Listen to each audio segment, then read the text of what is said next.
उस परंपरा को जानने वाले, उस परंपरा को मानने वाले, उस परंपरा के आचार्य और जितने सनातनी हैं, हम सब जो है उन सबको प्रणाम निवेदन करते हैं।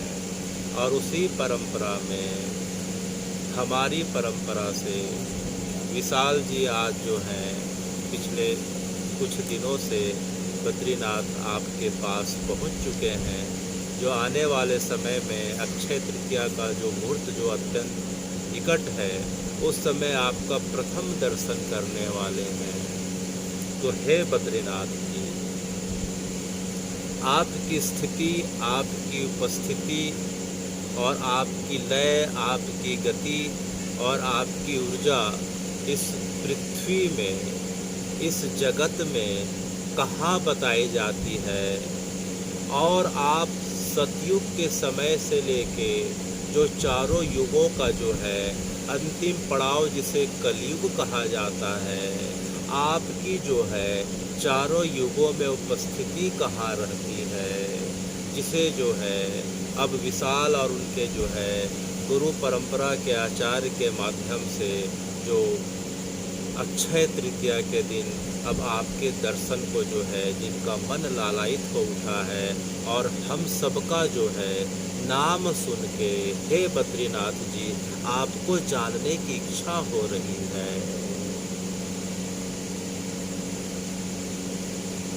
तो हे बद्रीनाथ जी, आप जो है वर्तमान पृथ्वी के मृत्यु लोक के ऊपर का जो हिस्सा कहा जाता है, मृत्यु लोक अर्थात हरिद्वार से जो पृथ्वी का हिस्सा है उसे मृत्यु लोक कहा गया है। जिस जगह से गंगा जी सर्वप्रथम जो है पृथ्वी को जो है अपने स्पर्श से आनंदित और आह्लादित करते हुए जो है आगे बढ़ने लग जाती है। जिस जगह पे गंगा जी का सर्वप्रथम पृथ्वी से स्पर्श होता है, उस पृथ्वी के उस जगह से मृत्यु लोक का प्रारंभ कहा जाता है। अर्थात जो है हरिद्वार से, जिसे प्राचीन सनातन की परंपरा में माया जो है पुरी भी कहा जाता था। क्या कहा जाता था? मायापुरी। मायापुरी कहा जाता था। वो इसलिए कहा जाता था कि हरिद्वार अर्थात जहाँ से पृथ्वी का इस भूखंड का प्रारंभ कहा जाता है, उस जगह से जन्म लेने वाले प्रत्येक शरीरधारी को भगवान बद्रीनाथ की माया घेर लेती है। अर्थात शरीर से व्यक्ति जन्म लेता तो जरूर है, लेकिन जैसे ही उसके 6 वर्ष पूरे होते हैं, 6 वर्ष के पश्चात उसके अंदर भगवान की जो है माया रूपी जो है कृपा उसको आच्छादित करने लग जाती है। अर्थात उस व्यक्ति के अंदर जो है 6 वर्ष के पश्चात जो है काम, क्रोध, लोभ, मोह, इस प्रकार से मद, मत्सर, ये जितने विकार कहे गए हैं, हे भगवान, वो धीरे धीरे जैसे जैसे उसकी उम्र बढ़ने लगती है, उससे जो है वो विकार घेरने लगते हैं। ये विकार और कोई नहीं, ये आपकी माया रूपी कृपा है। हे बद्रीनाथ जी, आपकी 2 कृपा हमेशा साथ चल रही है, एक योग रूपी कृपा और एक जो है मोह रूपी कृपा। योग रूपी कृपा से जो है आपका जो है आपके जो भक्त हैं उनके ऊपर जो कृपा होती है, उस कृपा के फलस्वरूप जो है भक्त का उस संसार के मृत्युधारी जो है उस शरीरधारी व्यक्ति के अंदर जो है आपसे योग की अर्थात आपसे जुड़ने की, आपको जानने की, आपको पाने की ललक हो उठती है। इसलिए इसे योग रूपी कृपा, योग अर्थात जोड़ना कहा जाता है। तो जिस कृपा के फलस्वरूप व्यक्ति जो है भगवान से अपने इष्ट से जुड़ने को लालायित हो उठे, उसे योग रूपी कृपा कहा जाता है। और जिस कृपा के फलस्वरूप हे बद्रीनाथ जी, जिसकी कृपा के फलस्वरूप व्यक्ति जो है आपसे विमुख होने लग जाता है, उसे जो है मोह रूपी कृपा, माया रूपी कृपा कहा गया है। तो जो है हरिद्वार से, मायापुरी से, बाकी जो है पृथ्वी का जो भूखंड है जो अंटार्कटिका तक जाता है, अर्थात उत्तरी ध्रुव तक जो है, ये पूरा का पूरा पृथ्वी लोक कहा जाता है। इसमें जन्म लेने वाले प्रत्येक प्राणी, चाहे स्त्री हो चाहे पुरुष हो, चाहे अंडज पिंडज उद्भज स्वेदज जितने भी हों, चाहे जलचर उभयचर नभचर थलचर जितने भी हों, हे भगवान उसे आपकी जो है धीरे धीरे जो है माया रूपी कृपा घेरने लग जाती है। और तो और इस जगह पे जिसका जन्म होता है उसकी एक दिन अवश्य मृत्यु जो है निश्चित हो जाती है। इसलिए हरिद्वार से लेके वहाँ तक का जो लोक कहा गया है उसे मृत्यु लोक भी कहा जाता है। तो हरिद्वार से हम जैसे ऊपर चढ़ते हैं, ऋषिकेश आता है, ऋषिकेश से 30 किलोमीटर आगे जाएंगे तो नीलकंठ महादेव पड़ रहा है। तो हे भगवान नीलकंठ महादेव कौन से हैं जो दिख रहे हैं? तो जब भगवान जो है देवासुर जो है, जब देव और दानव का जो है जब समुद्र मंथन की प्रक्रिया होती है तो सबसे पहले जो है विष निकलता है।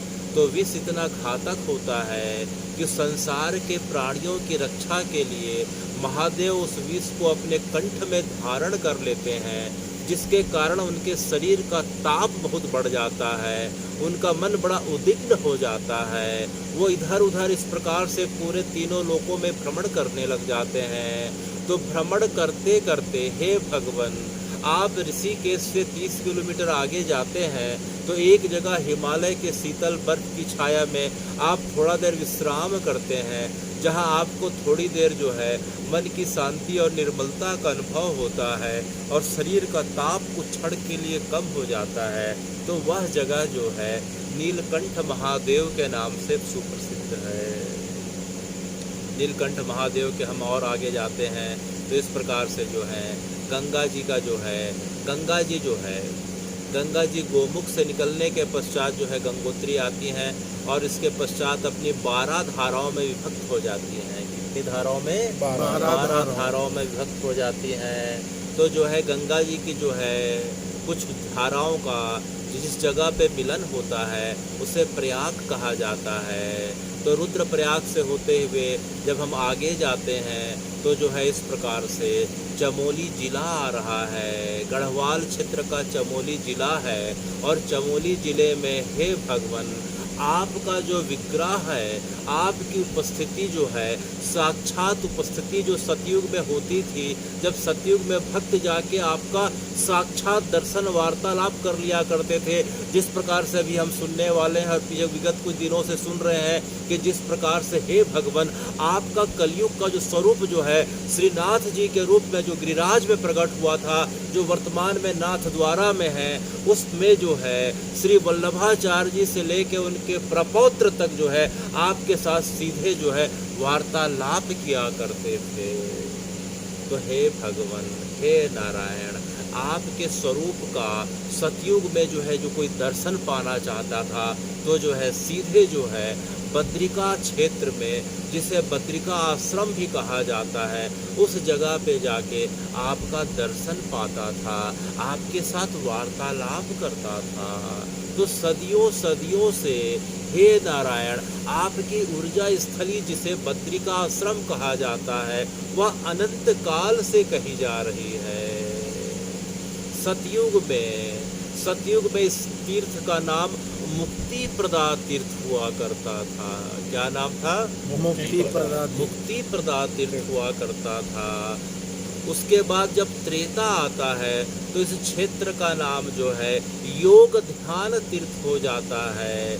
जब द्वापर आता है तो इस क्षेत्र का नाम मणिभद्र तीर्थ या विशाला तीर्थ हो जाता है। और जो है कली काल में हम तो उसे जो है बद्रिका क्षेत्र के नाम से, श्री बद्रीनाथ जी के नाम से इस प्रकार से स्मरण करके अपने मन और वाणी को पवित्र करते हैं। तो हे भगवान अलग अलग युगों में आपके तीर्थ का इस प्रकार से नाम बताया गया। सतयुग में मुक्ति प्रदा, सतयुग में मुक्ति प्रदा तीर्थ, त्रेता में योग ध्यान तीर्थ, योग ध्यान तीर्थ, द्वापर में बद्री, मणिभद्र या विशाला तीर्थ, मणिभद्र या विशाला तीर्थ, और कलयुग में श्री बद्री बद्रिका आश्रम।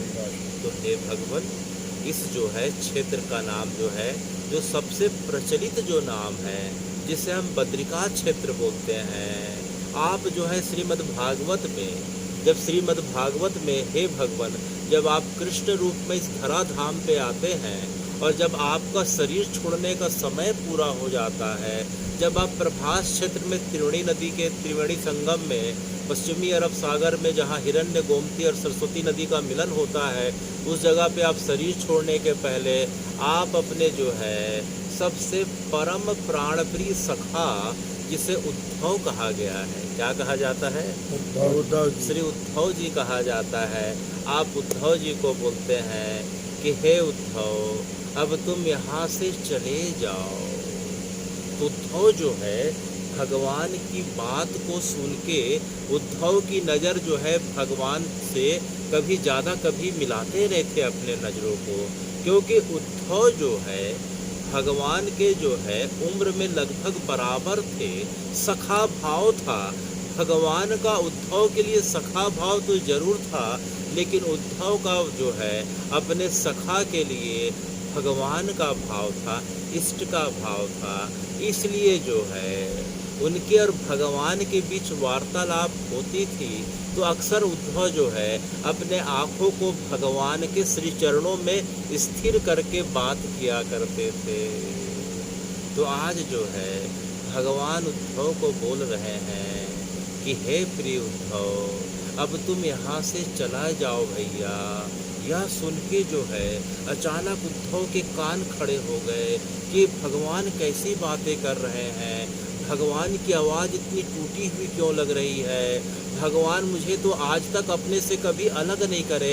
अभी तक हमने पिछले वर्ष की कथा में अभी तक हमने सुना था कि भगवान और उद्धव का जो संवाद था, कृष्ण उद्धव का संवाद, कि उसमें जो है भगवान उद्धव को जो है जब एक बार जो है उद्धव को बोलते हैं गच्छ उद्धव ब्रजम सौम्यम गोपीनाम आहवा मग वियोग अधिम गोपीनाम मत संदेशै विमोचया। तो जब भगवान जो है उद्धव को जब मथुरा मंडल से गले लगा के एक बार बोलते हैं कि उद्धव तुम जाके जो है वृंदावन चले जाना और वहाँ जाके जो है मेरे माता पिता जो मेरे विरह में कातर भाव से खाना पीना उठना बैठना सोना छोड़ दिए हैं और मेरे वियोग में मेरी गोपियों ने अपने संसार की सभी क्रियाओं को छोड़ दिया है, जाके उनको सांत्वना देना और जो है मेरा संदेश सुनाना कि मैं 2 दिनों के पश्चात आने वाला हूँ।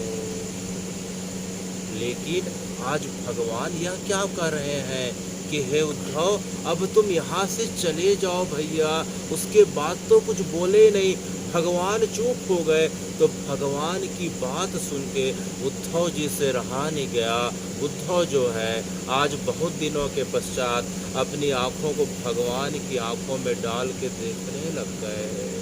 भगवान की आँखों में मानो जो है संसार का सुख का समुद्र उमड़ पड़ा हो। भगवान अब जो है इस संसार से, अपने गोपियों से, अपने स्वजनों से, अपने भक्तों से अब विदा लेने वाले हैं। दोपहर को 12 बजकर जो है यह समय लगभग नज़दीक आ गया था। तो उद्धव से रहा नहीं गया। वो उद्धव भगवान के चरणों में लौट पड़ते हैं कि हे भगवान, आपकी बात क्या है, आपकी बात मुझे समझ में नहीं आ रही है, कृपया करके मुझे बताइए। आपका चेहरा, आपकी आवाज़ से जो है मुझे जो है कुछ जो है। तो इस प्रकार से जैसे उद्धव भगवान के चरणों में लौट पड़े, भगवान उद्धव को गले लगाते हैं और गले लगा के बोलते हैं, देखो भाई उद्धव, यह मृत्यु लोक है। यह क्या है? मृत्यु लोक। इस लोक में जो है जिसको शरीर लेके आना पड़ता है, उसे एक निश्चित समय के पश्चात जब उसके प्रारब्ध का भोग पूरा हो जाता है तो उसे शरीर छोड़ना भी पड़ता है, चाहे स्वयं क्यों मैं शरीर लेके ना आऊं। अर्थात भगवान भी अगर इस मृत्यु लोक में शरीर लेके आते हैं तो उन्हें भी शरीर को छोड़ के जाना पड़ता है, तो हम सब की बात ही क्या है। तो भगवान उद्धव को बोलते हैं कि हे उद्धव, अब तुम जो है यहाँ से वापस जो है जाके द्वारका चले जाना और द्वारका जाके सबको संदेश दे देना कि जो है मेरा शरीर अब छूटने वाला है, मैंने शरीर छोड़ दिया। तो उद्धव काँप गए, बोले भगवान यह नहीं हो सकता, द्वारका में तो जो है रुक्मणी जी हैं, श्री रुक्मणी जी हैं और जो है आपकी अष्टरानियाँ हैं, 16,108 भगवान की रानियाँ हैं, प्रत्येक रानी से भगवान के 10 पुत्र और 1 पुत्र है और भगवान के प्रत्येक पुत्र से पुनः 10 पुत्र और 1 पुत्र है।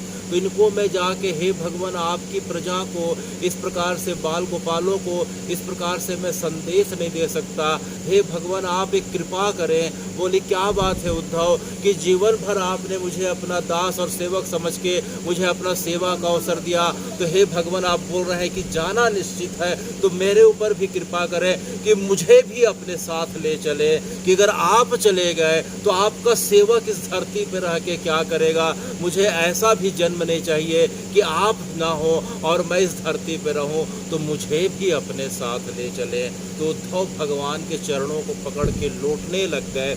भगवान भरे आंसू से उद्धव को बार बार समझाते हैं, उद्धव मेरा शरीर का समय पूरा हो गया है, अभी तुम्हारा समय नहीं पूरा हुआ है, अभी तो तुम्हें बहुत कार्य करना होगा। तो भगवान क्या कार्य करना होगा बताइए तो जरा। तो भगवान बोलते हैं कि मैंने तुम्हें जो है संदेश जो है, मैंने तुम्हें जो है अपना जीवन का जो तुम्हें अपना संदेश बताया है, उस संदेश को जिसे श्री भागवतम के रूप में भगवान जो है उसे संग्रहित करके रखे हैं। श्रीमद् भागवतम जो है भगवान का वांग्मय विग्रह है, यह कोई साधारण किताब नहीं, वह साक्षात श्री कृष्ण श्री नारायण का विग्रह माना गया है।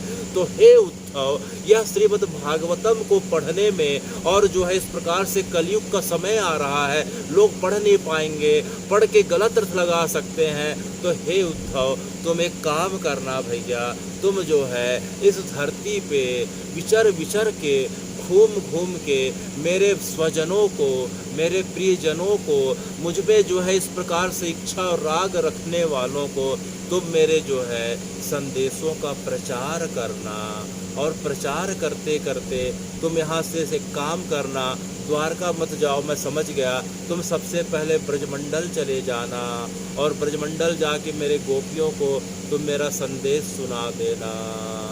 यह बोलते ही भगवान मौन हो जाते हैं। उद्धव भी मौन हो गए।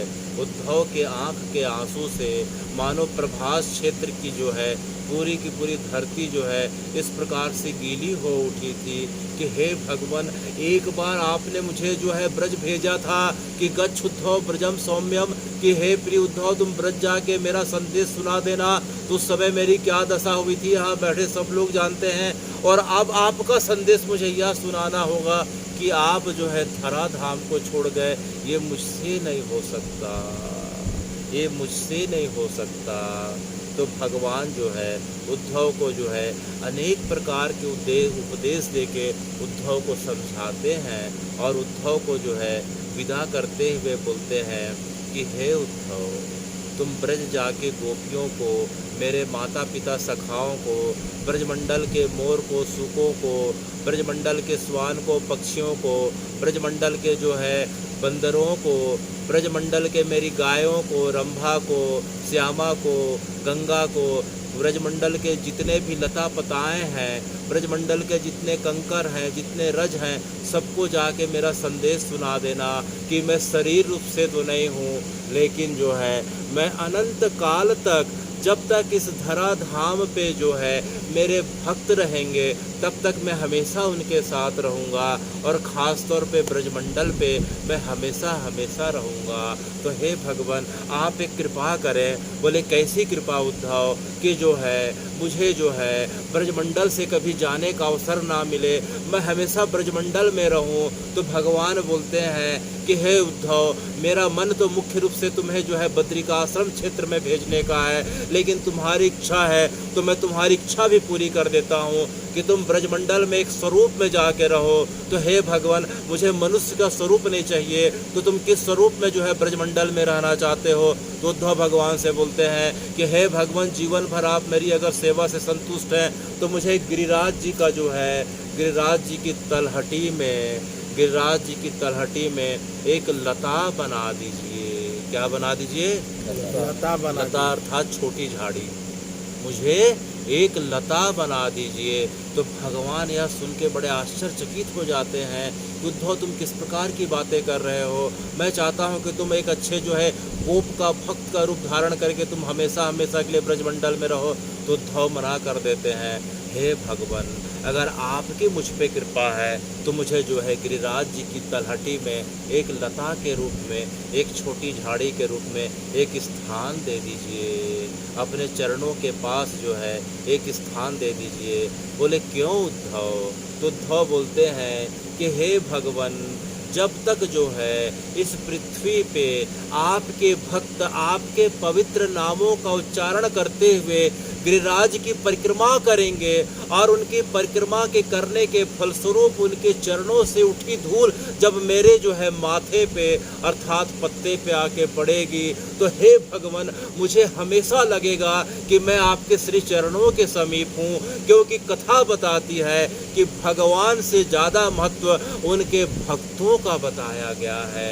इसी गिरिराज जी में हे भगवान आपके चरण पड़े हैं और आने वाले समय में आपके भक्त आपके पवित्र नामों का उच्चारण करते हुए जब यहाँ से गुजरेंगे तो चरण धूलि मेरे माथे पे पड़ते रहेगी। तो हे भगवान, मैं हमेशा अपने आप को आपके समीप पाऊंगा। तो हे भगवान, तब से लेके आज तक अगर हम गिरिराज जी की परिक्रमा मार्ग में अगर जाके देखते हैं तो जतिपुरा के बगल में आज भी उद्धव कुंड है। आज उस उद्धव कुंड में जाके देखते हैं तो उद्धव कुंड के चारों तरफ जो है लताएं हैं, उस लताओं के बीच जो है आज भी श्री उद्धव जी का निवास है। आज भी अनेकों अनेक हमारी परंपरा के भक्तों ने उद्धव जी का दर्शन पाया है।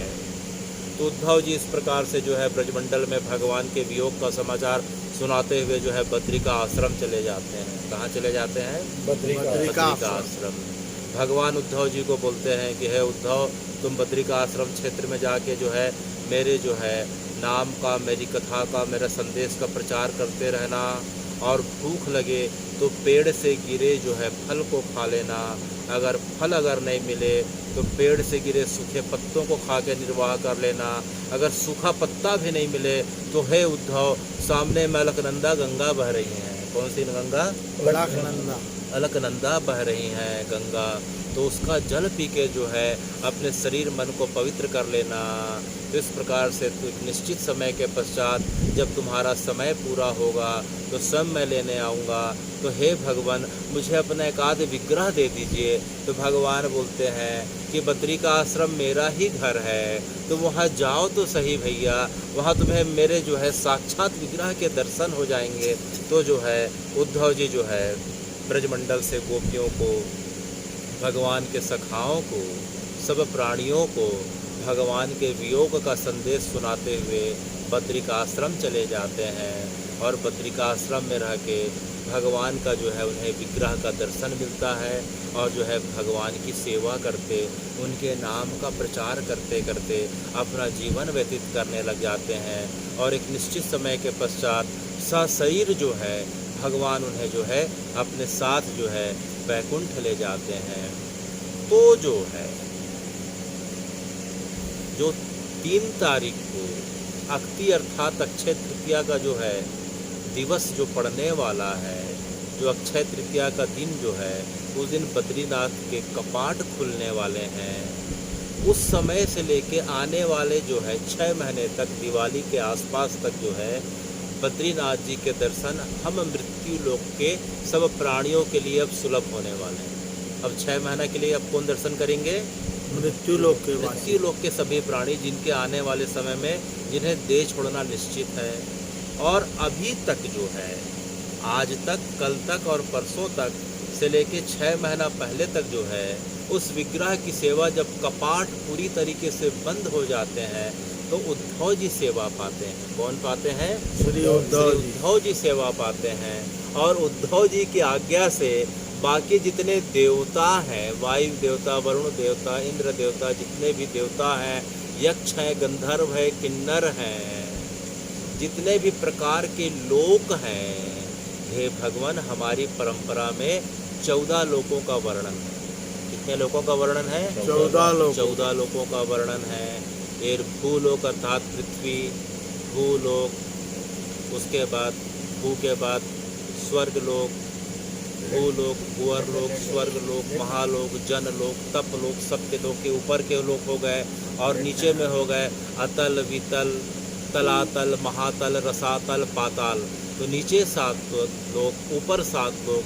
तो ये 14 लोक जो हैं, तो मृत्यु लोक के प्राणी जो है इस 6 महीने के समय में बद्रिकानाथ जी का सेवा दर्शन का अवसर पाते हैं, और बाकी समय जो है उद्धव जी की आज्ञा और कृपा और अनुग्रह हो गई तो बाकी लोगों के जो है लोक दर्शन को इस प्रकार से अपना सौभाग्य पाते हैं। तो हे उद्धव जी, बद्रिका क्षेत्र के जो है भगवान के मुख्य संरक्षक, मुख्य ट्रस्टी आप ही हैं। कौन है? श्री उद्धव जी। उद्धव जी हैं। इसीलिए जो बद्रीनाथ जी का जो विग्रह है, बद्रीनाथ जी के विग्रह के सामने में उद्धव जी दिख रहे हैं। सामने में कौन बैठे हैं? उद्धव जी हाथ जोड़ के खड़े हैं, हमेशा उनके चरणों की सेवा पा रहे हैं। और जो है जैसे ही कपाट बंद होते हैं तो अखंड दीपक जो है वहाँ जलने के लिए छोड़ दिया जाता है। तो अनंत काल से परंपरा चली आ रही है कि वो अखंड ज्योति जो है वो कभी बुझती ही नहीं है। 6 महीना तो जो है वहाँ के जो है पुजारी जो है भगवान की अखंड ज्योति की व्यवस्था करते हैं, और 6 महीना जो है उद्धव जी उस ज्योति को जो है इस प्रकार से प्रकाशवान करके रखते हैं। तो कथा बताती है कि हमारी परंपरा के अनेक संतों ने, आचार्यों ने, यालावार संतों ने जो है उद्धव जी को भगवान की सेवा करते हुए देखा है, और अनेक देवताओं को जो है सशरीर जो है बद्रिकानाथ जी का जो आश्रम जो है अर्थात जो मंदिर के गर्भगृह में जाते हुए देखा है। यह कथा कोई कपोल काल्पनिक कथा नहीं है, ये अनंत काल से जो है यह परंपरा चली आ रही है। तो हे भगवान, जब आपके कपाट खुलते हैं तो आपकी सेवा का अवसर कौन पाते हैं?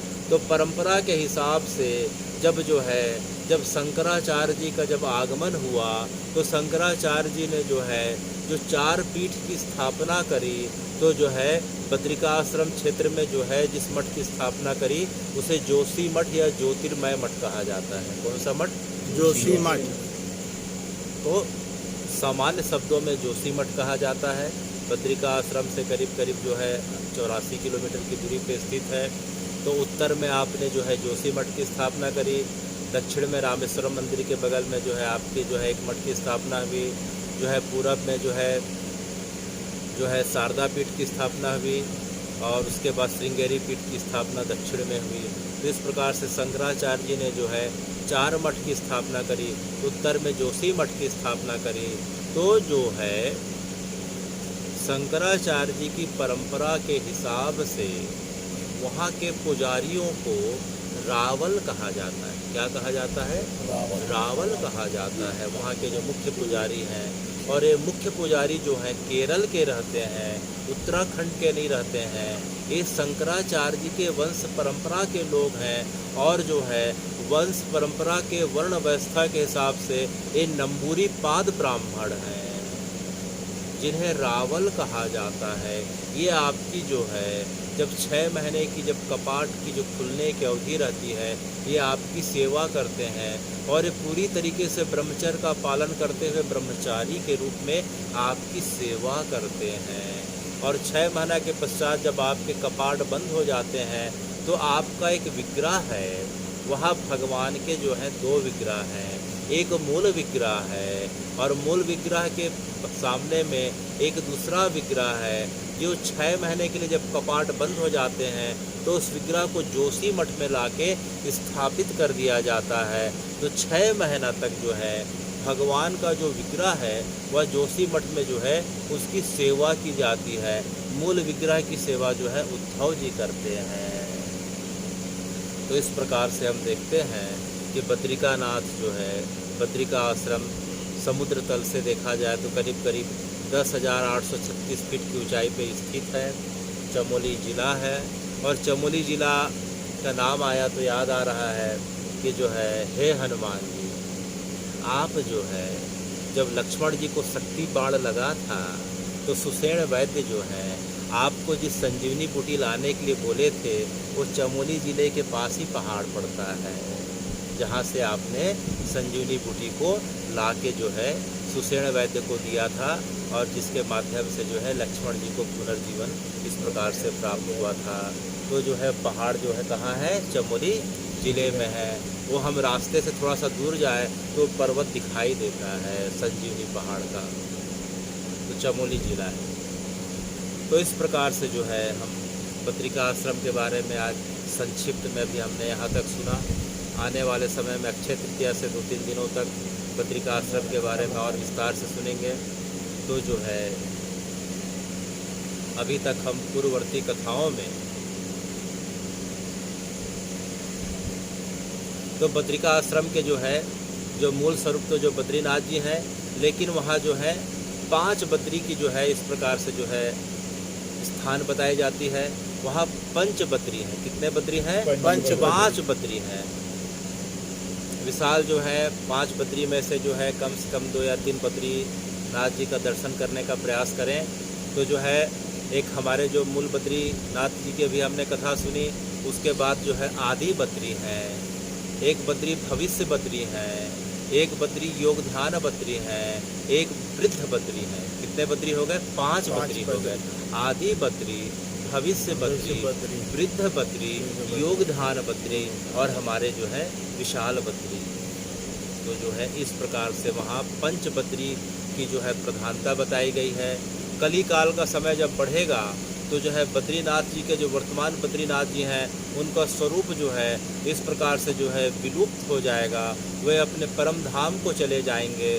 तो कली काल का जब समय बढ़ते जाएगा तो बद्रीनाथ का दूसरे स्वरूप का जो प्रागट्य वर्तमान में हो चुका है और आने वाले समय में लोग जिस जगह पे बद्रीनाथ जी का दर्शन पाएंगे उसे भविष्य बद्री कहते हैं। कौन सा बद्री? भविष्य बद्री। जो वर्तमान में बद्रिका आश्रम है उससे करीब करीब 40 किलोमीटर की दूरी पे है। वहाँ पैदल जाना पड़ता है, अभी गाड़ी वाड़ी जाने की पूरी तरीके से व्यवस्था नहीं हो पाई है। तो आने वाले समय में जो है बद्रीनाथ जी जो है अपने स्वरूप को जब विलुप्त कर लेंगे तो जो है बद्रीनाथ जी का जो दूसरा स्वरूप जो हमें दर्शन को जो मिलेगा हमारे और आने वाली पीढ़ियों को, उसे भविष्य बद्री कहते हैं। तो भविष्य बद्री वहाँ से 35-40 किलोमीटर की दूरी पे है। लगभग इतनी ही दूरी पे पंच बद्री हैं। तो पंच बद्री में से जो है किसी जो है जब तक थोड़ा सा भी अवसर मिलता हो तो 2 या 3 बद्री का जो है दर्शन करना चाहिए। यह कथा जो है हम इसलिए कर रहे हैं कि विशाल अपने आचार्य जी के साथ उस जगह पे पहुंच गए हैं, तो समय की अनुकूलता रहती है तो इन जो है जगहों का दर्शन करना चाहिए। और बद्रिका आश्रम से 4 किलोमीटर ऊपर जो है माणा गांव पड़ता है। कौन सा गांव? माणा गांव पड़ता है। वहाँ श्री सरस्वती जी का उद्गम स्थान है। सरस्वती जी जो है भीमशिला के बीच से निकल रही हैं। जब वो शिला जो है भीमशिला इसलिए कहा जाता है कि जब पांडवों को पता चला कि भगवान अपना शरीर छोड़ दिए हैं तो पांडवों से रहा नहीं जाता है। पांडवों स्वर्गारोहण की तैयारी करते हैं कि अब हमें भी शरीर छोड़ना के समय आ गया, भगवान चलेगा तो हमें शरीर रखने का मतलब नहीं। तो जो है पांडव जो है इस प्रकार से मृत्यु लोक से ऊपर जब बद्रिका नाथ जी का दर्शन कर लेते हैं तो माणा गांव पहुंचते हैं। माणा गांव से जो है सरस्वती नदी का जो है बड़ा उस समय जो है लंबा चौड़ा प्रवाह था। उस समय भारतवर्ष की सबसे लंबी चौड़ी नदी मानी जाती थी। तो जो है सरस्वती नदी के उस पार जाना संभव नहीं था। तो भीम ने एक पत्थर को उठाया और जो है एक पुल बना दिया, उसे भीमशिला या भीम पुल कहा जाता है। तो सरस्वती नदी के उस पार जो है भीमशिला से 5 पांडव आगे बढ़ते हैं। वो स्वर्गारोहण की कथा आने वाले समय में सुनेंगे। तो जो सरस्वती नदी जो है वो भीमशिला के ऐसे नीचे जो है प्रागट होकर उसका प्रवाह है। करीब करीब आधा फरलांग बहने के बाद जो है नीचे ज़मीन में वो समा जाती हैं। तो आज भी उस जगह पे जाके हम सरस्वती जी का आचमन कर सकते हैं। जल से अपने आप को पवित्र कर सकते हैं। जो सरस्वती नदी जी का जो है प्रागट्य है, उसके बगल में हम वेद व्यास जी की गुफा देखते हैं। व्यास गुफा और गणेश गुफा बगल में है। वेद व्यास जी वहाँ जो है बैठ के जो है सभी शास्त्रों को, उपनिषदों को, पुराण को बोलते गए और गणेश जी अपनी लेखनी से कलमबद्ध करते गए। तो 2 गुफा के दर्शन हो रहे हैं, सरस्वती जी के दर्शन हो रहे हैं। उस जगह का नाम माड़ा गांव है। तो उस जगह का दर्शन करने का प्रयास करना चाहिए। और आने वाले समय में जो है हम श्री जो है बद्रीनाथ जी की आने वाले समय में और भी कथा सुनने वाले हैं। तो हे श्रीनाथ जी, हे श्रीनाथ जी। तो इस प्रकार से हमने सुना कि जो है 177 वर्ष जो है आप जतीपुरा में रहने के पश्चात अब आप नाथ द्वारा पहुंच गए हैं। कहाँ पहुंच गए? नाथ द्वारा। नाथ द्वारा पहुंच गए हैं। तो नाथ द्वारा में जो है वहाँ चित्तौड़गढ़ के राजा राज सिंह हुआ करते थे। आपने उनको स्वप्न में आदेश दिया, तो राजा जो है राज सिंह के द्वारा जो है आपके भव्य मंदिर का निर्माण किया गया। और जब राजा राज सिंह को पता चलता है कि औरंगजेब ने मथुरा में जो है बहुत सारे मंदिरों को तोड़ दिया है, तो राज सिंह से रहा नहीं गया। वह जाके जितने भी दूसरे जो है परंपरा के जो है उनके प्रतीक थे, करीब करीब जो है 300 प्रतीकों को उसने तहस नहस कर दिया। और अपने पुत्र को बोला कि तुम गुजरात में भी जाके जो जिन्होंने मंदिरों को ध्वस्त किया है उनको जाके ध्वस्त कर दो। तो कथा बताती है कि सैकड़ों जो है दूसरे पथ के और पंथ के जो है उनके प्रतीकों को भी राजा राज सिंह और उसके पुत्र के द्वारा जो है उसी तरीके से बदला लिया गया जिस प्रकार से इन्होंने जो है मंदिरों को तोड़ा था। और जो है श्रीनाथ जी की भव्य मंदिर और इस प्रकार की भव्य सेवा की जाने लगी। उस समय जो है श्रीनाथ जी की सेवा में वल्लभाचार्य जी के जो है प्रपौत्र थे। वल्लभाचार्य जी के जो पुत्र जो थे विट्ठलनाथ जी, और विट्ठलनाथ जी के जो पौत्र थे उनके द्वारा जो है दामोदर दास जी के द्वारा उस जगह की सेवा की जाने लगी। तब से लेकर आज तक उनकी परंपरा के लोग आज तक जो है उनकी सेवा कर रहे हैं। तो हे श्रीनाथ जी, अभी तक हमने आपके बारे में सुना कि जो है रोज़ आपको जो है आपके स्नान के लिए, भोग के लिए जो जल आता है वो यमुना जी का रोज़ ताज़ा जल आता है और रोज़ मथुरा जी से आता है। एक बस चलती है, एक श्रीनाथ द्वारा ट्रस्ट की एक बस चलती है। रोज़ जो है यमुना जी के जल को जो है मथुरा जी से जो है नाथ द्वारा ले जाया जाता है और रोज़ जो है उनका स्नान होता है। और भोग के लिए जो सामग्री पकती है वो यमुना जी के जल से ही जो है सबका जो है इस प्रकार से भोग का पूरा सामान तैयार होता है। रोज़ जो है हे श्रीनाथ जी, आपको जो है 8 प्रहर मिला के जो है 3000 पान की बिड़े की सेवा की जाती है। और रोज़ जो है करीब करीब जो है 125 क्विंटल चावल का भोग लगाया जाता है। और रोज़ जो है करीब करीब जो है हे श्रीनाथ जी, हम देखते हैं कि जब जन्माष्टमी का समय आता है, किसका? जन्माष्टमी का समय आता है, तो मध्य रात्रि को 12 बजे जब आपका प्राकट्य का समय रहता है तो आपको जो है 21 तोपों की सलामी दी जाती है। आपको 21 तोपों तोपों की सलामी दी जाती है। यह भारतवर्ष का जो है इस प्रकार का अनोखा मंदिर है। और जो है दूसरा मंदिर जो है मध्य प्रदेश में है। मध्य प्रदेश में झांसी के पास जो है रघुनाथ जी का मंदिर है। उसके बारे में जो है आप लोग बताएंगे कि उस मंदिर का नाम क्या है, जहाँ जो है राम जी को तोपों की सलामी दी जाती है।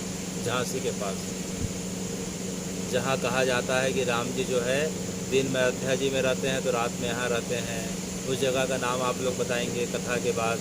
तो इस प्रकार से हे श्रीनाथ जी, आपका प्राकट्य जब जो है जन्माष्टमी का समय आता है तो आपको 21 तोपों की सलामी दी जाती है। और तो और जो है आपका जो दर्शन का जो हमें दिख रहा है कि जो आपका दर्शन का जो क्षेत्र है, तो आपका जो मंदिर है, मंदिर के सामने में जो है मीराबाई की चौकी है। किसकी चौकी है? मीराबाई। मीराबाई की चौकी है। मीराबाई जो है चित्तौड़गढ़ की जो है बहू हुआ करती थी। तो उसके पश्चात उनके मन में इस प्रकार से कृष्ण के प्रति वैराग्य हुआ, तो घर को छोड़ के जो है जब वृंदावन जाती हैं, तो वृंदावन जाके आपके स्वरूप को देख के उनका मन प्रसन्न हो जाता है और एक प्रकार से दुखी हो जाती हैं।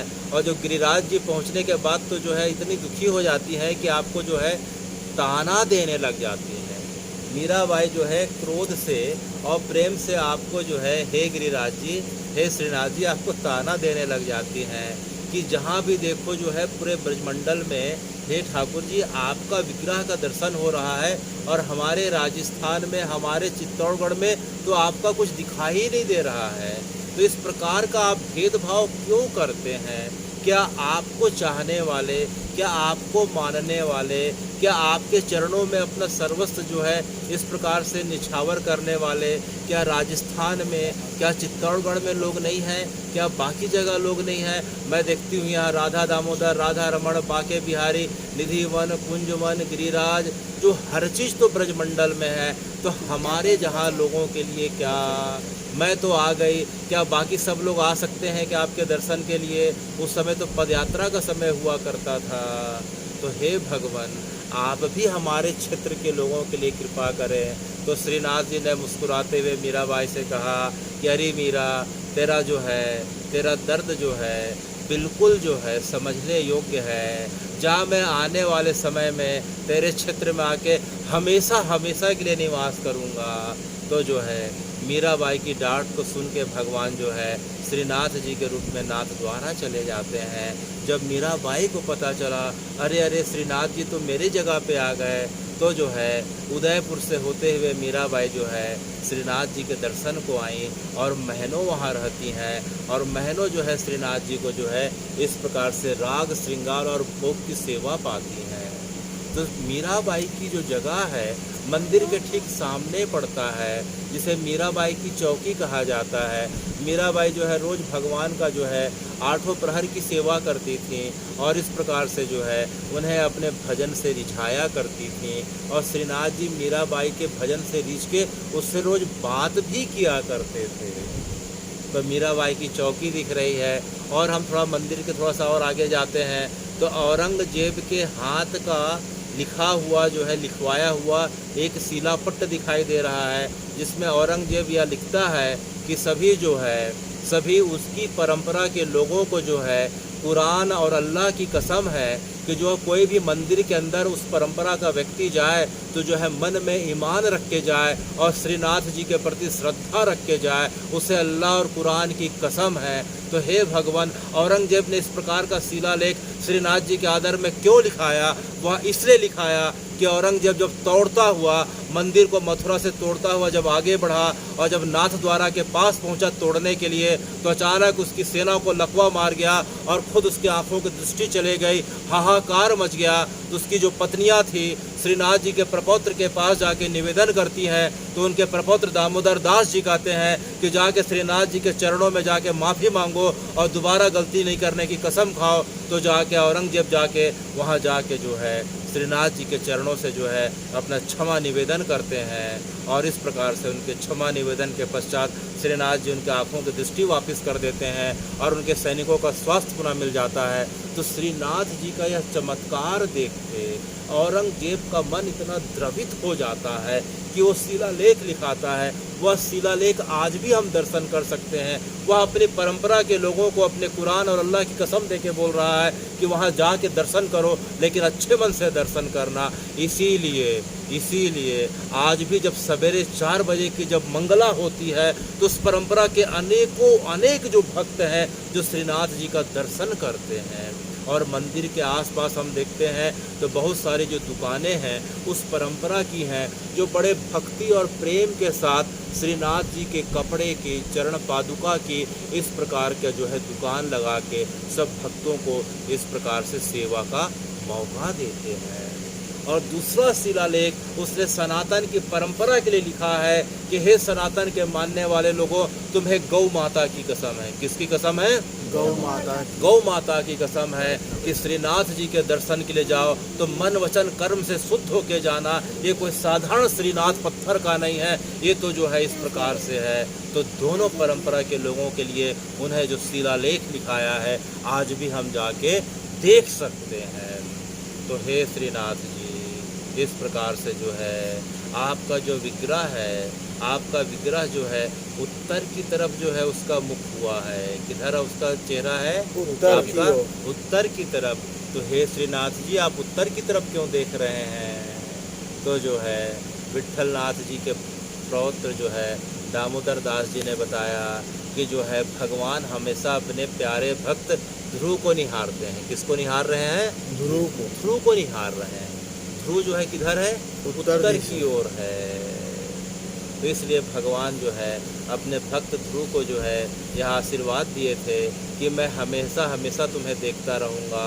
इसलिए श्रीनाथ जी जो है उसका जो उनका चेहरा उत्तर की तरफ है और एक छोटा सा झरोखा बना हुआ है, वो झरोखे की खिड़की खुली रहती है और श्रीनाथ जी हमेशा ध्रुव को देख रहे हैं। और हे श्रीनाथ जी, हम देख रहे हैं कि आपकी आंखें ना बंद है ना खुली हैं।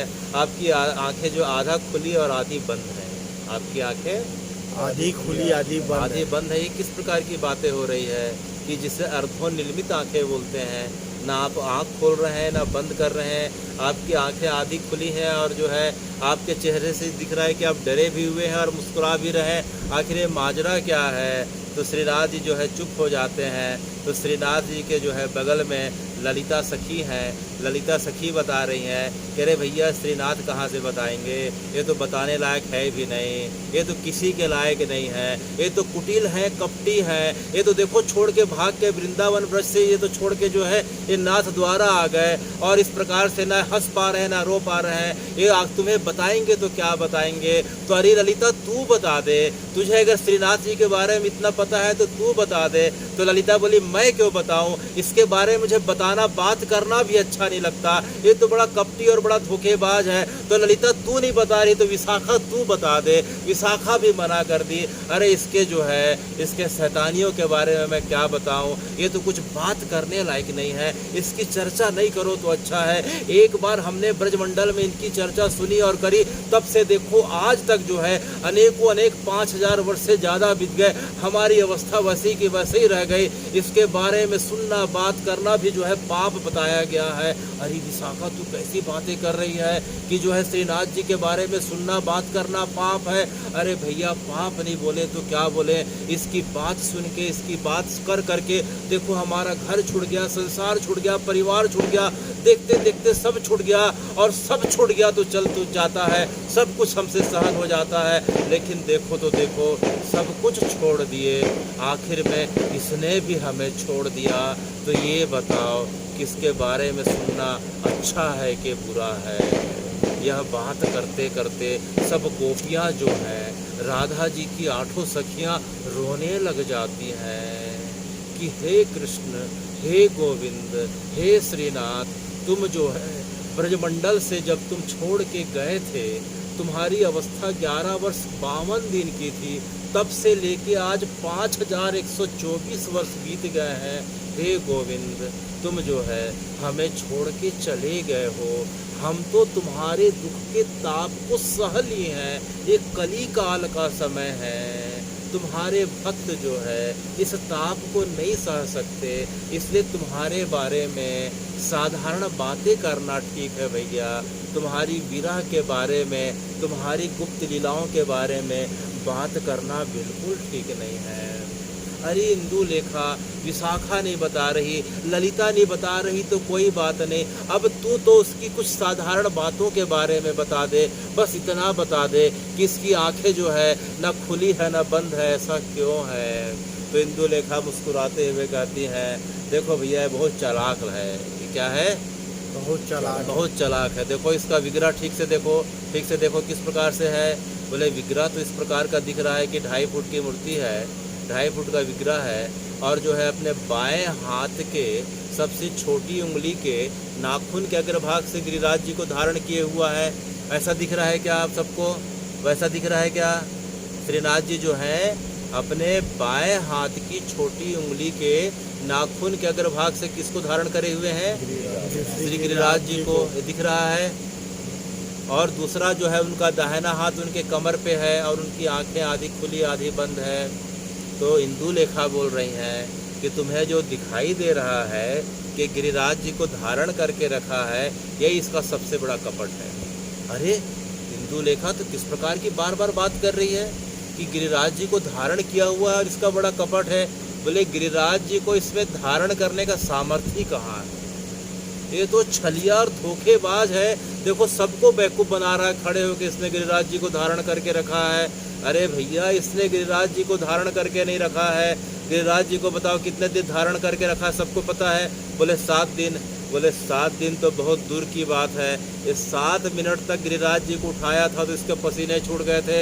इसको लगा कि अब गिरिराज जी अब जो है नीचे गिर जाएंगे, और गिरिराज जी अगर नीचे गिर गए तो उसके साथ पूरा का पूरा ब्रजमंडल, पूरे जितने भी ब्रजमंडल के जितने गोप हैं, सखा हैं, जितने जीव जंतु हैं, सब के सब जो है इस प्रकार से काल के गाल में समा जाएंगे। तो इसके इस प्रकार से पसीने छूट जाते हैं और इस प्रकार से कातर भाव से हमारी श्री जी को पुकारने लगता है। तो श्री जी उसकी कातर पुकार सुन के जो है दौड़ी चली आती हैं और श्री जी के पीछे हम चले आती हैं।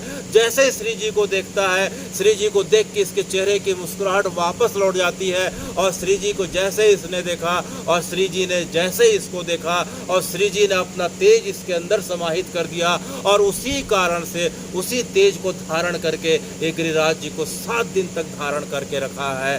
तो जो है जगत के लोगों के लिए तो मुस्कुरा रहा था, लेकिन हमने उसे आंख उठा के कहा कि अरे भैया, अब बताओ कि जो है तुम इस प्रकार की लीला कि तुम्हारी बात सुनते थे वो सही है कि गलत है। तो यह सुन के जो है उसकी आंखें जो है शर्म के मारे जो है नीची हो गईं। वो आंख को झेप के मारे, हमसे झेप के मारे नीचे कर लिया। और न ठीक से जो देख पा रहा, न ठीक से बंद कर पा रहा है।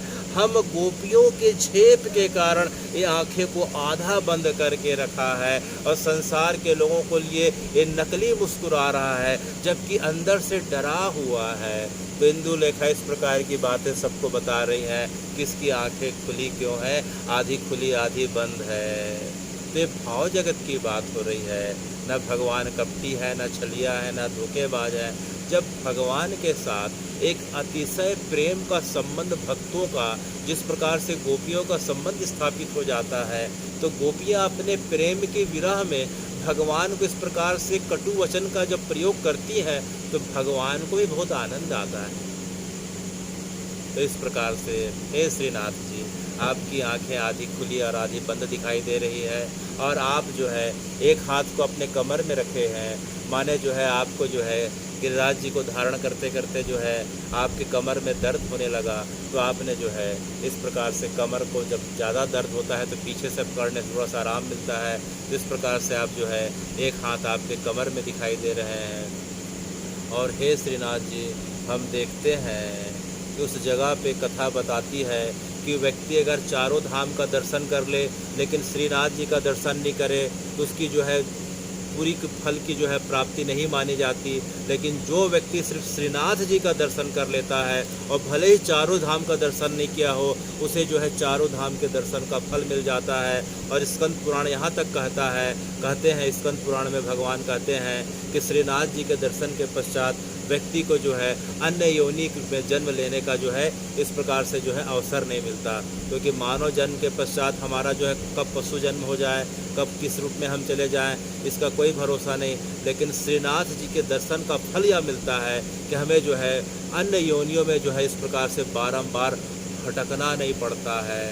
तो हे श्रीनाथ जी, इस प्रकार से हम आपके कुछ स्वरूप का विग्रह का हम दर्शन कर रहे हैं। और इसके पश्चात जो है पुष्टि मार्ग के जहाज जिसे श्री वल्लभाचार्य जी कहा जाता है। क्या कहा जाता है? श्री वल्लभाचार्य। श्री वल्लभाचार्य जी कहा जाता है, जिनका प्राकट्य जो है चंपारण में हुआ था। जो है कृष्ण वैशाख एकादशी अभी जो है कुछ दिन 3-4 दिन पहले पड़ी थी, उस समय आपका प्राकट्य हुआ था। उनके बारे में हमने सुना। तो जो है वल्लभाचार्य जी के बारे में जो है एक आध हम जो है कथा को बंती में सुनने वाले हैं। उसके पश्चात जो है आज की कथा विराम ले रही है। तो श्री वल्लभाचार्य जी जो है अपने शिष्यों के साथ जो है पूरे पृथ्वी का इस प्रकार से उन्होंने भ्रमण किया था, जिसे भगवान वल्लभाचार्य जी की जो है बैठक के रूप में जाना जाता है। किसके रूप में? श्री वल्लभाचार्य जी की बैठक, महाप्रभु की बैठक कहा जाता है, जिसमें चंपारण में 2 बार उल्लेख आता है। एक बार तो उनका प्रागट्य हुआ और उसके बाद जो है जब वो पूरी परिक्रमा में थे पृथ्वी के लोगों के लिए, कल्याण के लिए खुद जो है चल के जब लोगों के पास गए, गांव-गांव शहर-शहर गए, तो पुनः दोबारा जो है काशी क्षेत्र से प्रयागराज चित्रकूट होते हुए अमरकंटक आते हैं और अमरकंटक से पुनः अपने जन्मस्थली का दर्शन पाते हैं और लोगों को दर्शन दे के कृतार्थ करते हैं और सनातन की परंपरा से पुष्टि मार्ग में सबको जोड़ते हैं। तो दोबारा उनका जो है आगमन चंपारण में होता है। फिर चंपारण के पश्चात वो जगन्नाथपुरी चले जाते हैं। कहाँ चले जाते हैं? जगन्नाथपुरी जब जाते हैं तो उस समय जो है उनके कुछ शिष्य रहते हैं, उनके 2 प्रमुख शिष्य हैं और उनके पिता के शिष्य जो रहते हैं। तो उनके जो शिष्य हैं, उनके जो शिष्य जो दिखाई दे रहे हैं जो हैं कृष्णदास जी हैं, उनके शिष्य दामोदर दास जी हैं। दामोदर दास जी वृद्धि नगर के जो हैं व्यापारी के पुत्र हैं। वृद्धि नगर को वर्तमान में वर्धा कहा जाता है। क्या कहा जाता है? वर्धा। तो वृद्धि नगर में जब रुकते हैं तो जो है दामोदर दास जी के यहाँ रुकते हैं। तो उनके साथ दामोदर दास जी जो है चल पड़ते हैं और जीवन पर्यंत उनके साथ रहते हैं। तो उनकी शिष्य मंडली में दामोदर दास हो गए, कृष्णदास हो गए, शंभू हो गए, विभू हो गए, स्वभू हो गए, लोटन हो गए, लोगन हो गए, कुतल हो गए, कुंडल हो गए। इस प्रकार से उनके शिष्यों के साथ जो है वो पूरे भारतवर्ष का भ्रमण करते हैं। आप जो है मृग चर्म जो है धारण किए रहते हैं। आपके पैर जो है आप पैर में खड़ाऊ तक नहीं पहनते हैं, आप नंगे पैर घूमते हैं। सिर में तिलक है, आपका चौड़ा ललाट है। आप इस प्रकार से जटाजूट धारण करके रखे हुए हैं। गले में तुलसी माला है, यज्ञोपवीत है। इस प्रकार से जो है आप एक ब्रह्मचारी का वेश धारण करके पूरे भारत का भ्रमण करते हैं। और भ्रमण करते करते जब आप जगन्नाथपुरी चले जाते हैं तो वहाँ विशाल धर्म सभा का आयोजन होते रहता है। उस धर्म सभा में केवल 4 प्रश्नों का ही इस प्रकार से वाद विवाद हो रहा था। केवल 4 प्रश्न थे। तो हे भगवान, ये चारों प्रश्न कौन थे? तो पहला प्रश्न यह था कि संसार का जो है इस कलयुग का सबसे प्रमुख शास्त्र कौन सा है? इस कलयुग का सबसे प्रमुख शास्त्र कौन सा है? पहला प्रश्न। दूसरा प्रश्न था कि इस कली काल में हम किस देव की पूजा करें? तीसरा प्रश्न था कि इस कली काल का महामंत्र क्या है? और चौथा प्रश्न था इस कली काल का सबसे जो है श्रेष्ठ कर्म क्या है? तो 4 प्रश्न जो है इस प्रकार से जगन्नाथ जी के सामने रख के जो है शास्त्रार्थ हो रहा था। और किसी भी जो है व्यक्ति विशेष के द्वारा संतोषजनक उत्तर कोई नहीं दे पा रहा था।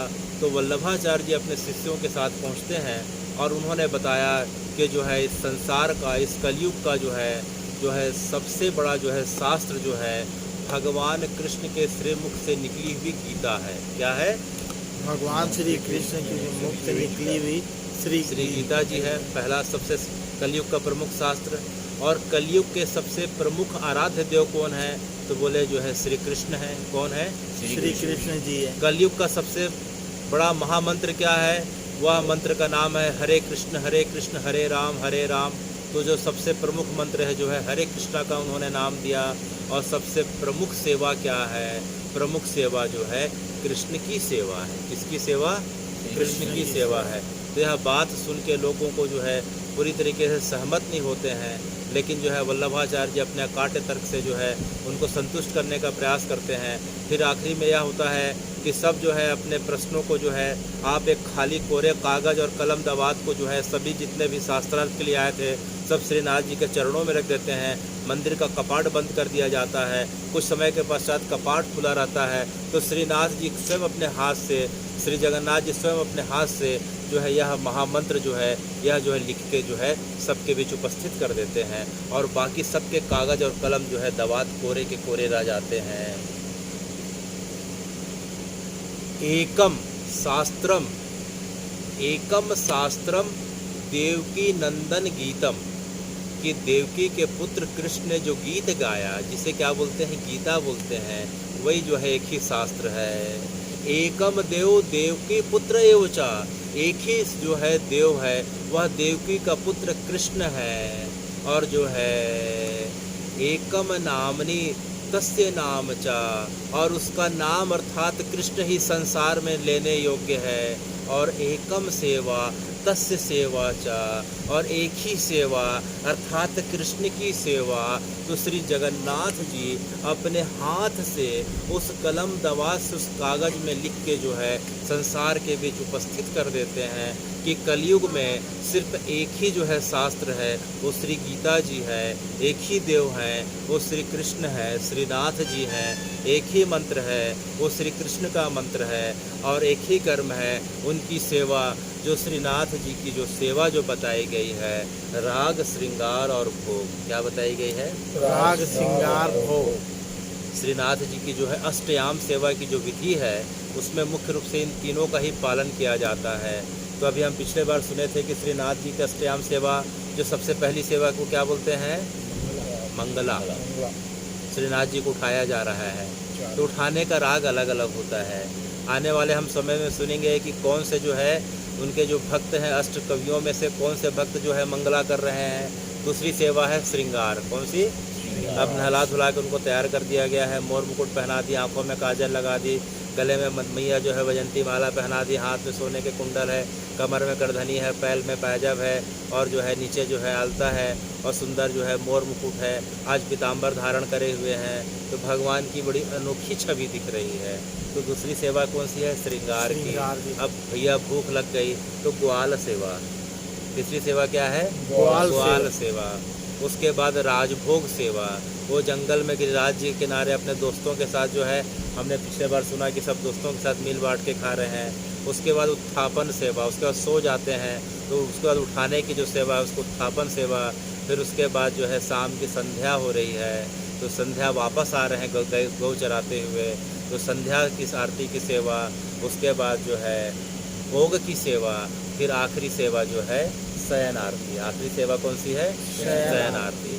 तो इस प्रकार से जो है कलयुग में केवल और केवल जो है कृष्ण की जो सेवा जो है, जिसमें राग है, श्रृंगार है और भोग है। भोग माने भगवान को जो पसंद है खाने पीने का, अपने हाथों से भगवान आप ये पालो, भगवान आप ये पालो, आपको ये पसंद है ये पालो। तो इस प्रकार से भगवान को प्रसन्न किया जाता है। तो भगवान के बातों को खुद भगवान चरितार्थ करते हैं कि भगवान जो है अपने राग श्रृंगार भोग की सेवा से इतने प्रसन्न हो जाते हैं, तो कभी सूरदास के साथ, कभी विट्ठल दास के साथ, कभी कुंभन दास के साथ, कभी परमानंद के साथ, कभी नंददास के साथ, कभी चतुर्भुज दास के साथ, कभी छित गोस्वामी के साथ, कभी जो है गोविंद स्वामी के साथ जो है अनेकों अनेक लीलाओं को वार्तालाप के माध्यम से प्रदर्शित करते हैं। तो आने वाले समय में इन 8 जो है भगवान के प्रमुख भक्त हैं, उनकी कथाओं और लीलाओं के बारे में श्रवण करेंगे। आज के लिए राम सीताराम सीताराम सीताराम सीताराम सीताराम सीताराम सीताराम सीताराम सीताराम सीताराम सीताराम सीताराम सीताराम